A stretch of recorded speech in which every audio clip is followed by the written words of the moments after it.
Was sacked 2 times against the Chargers. I think he's going to be sacked less. I think McDaniels understands that he's got to protect Tua. He's got to make sure he gets the ball out of his hands quickly. So I'm going to go with less. He might get sacked once, but I'm not saying more than 2. So I'm going with less on this one. It's not going to be a repeat of the 49ers game. Okay, I want you to take a look at something because last week Tua had his worst game of the season despite only facing 6 pressures from that Niners defense.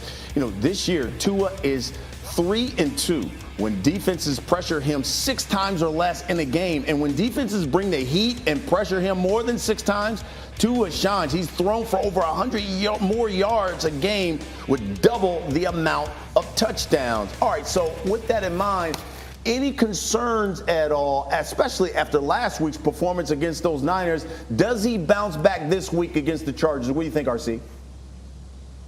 Heck yeah, man. Listen, hey, man.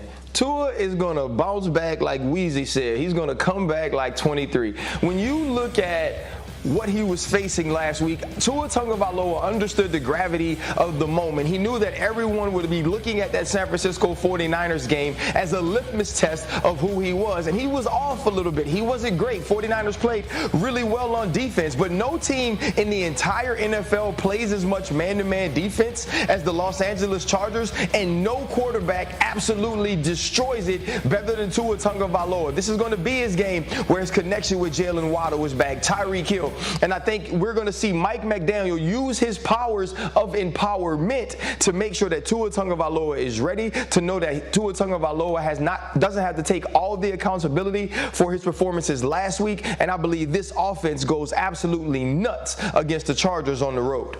Okay, so he says he bounces back. Let's take a look at everybody's game pick here. And Lil Nink, you got the Chargers, so you don't see it as a bounce back. That might be like a Big Sean bounce back. You remember that?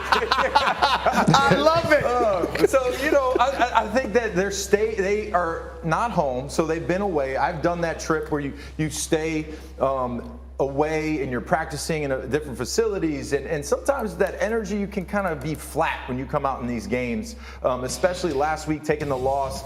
So again, I think that might catch up to him, traveling, being on the road, living in a hotel for a week, preparing in a hotel. That could possibly mess you up in your preparation. So I think the Chargers also, too, they're trying to fight and scratch and claw to get back into this thing. So I think they're going to be motivated to try and do their best. So that's why I think they get them. I think they take them. Brooke, based on your pick, you disagree? Yes, and I wish that I had Weezy or Big Sean lyrics, but I'm fresh out of bounce back lyrics here. I'm about to bounce back. But I will say, look, I know bounce back too now. Yeah, you're right. Absolutely. Look, I know that Nico said that they could come out and look flat, but also they're playing in SoFi. I realize that's the home of the Chargers, but is it really home of either LA team? That gets taken over in road games by the opposing fans so often. I think this is going to be a big game for Tua. I think that last week was an anomaly. I think that he is better than that showed. I think he was just off. Guys have off weeks, but this is to me, the biggest part of adversity that he has faced this season. I think that he can come out, he's going to ball out, he's motivated, he's had no distractions. I understand that, like, you're uncomfortable, you're in a hotel. It's also kind of like a training camp situation, right? Like, is there anywhere else that you'd rather be to be in a bubble, to get right, to reestablish that connection, to get back on the same page with everybody? I think that he's going to come out and have a really big game. Certainly have the motivation.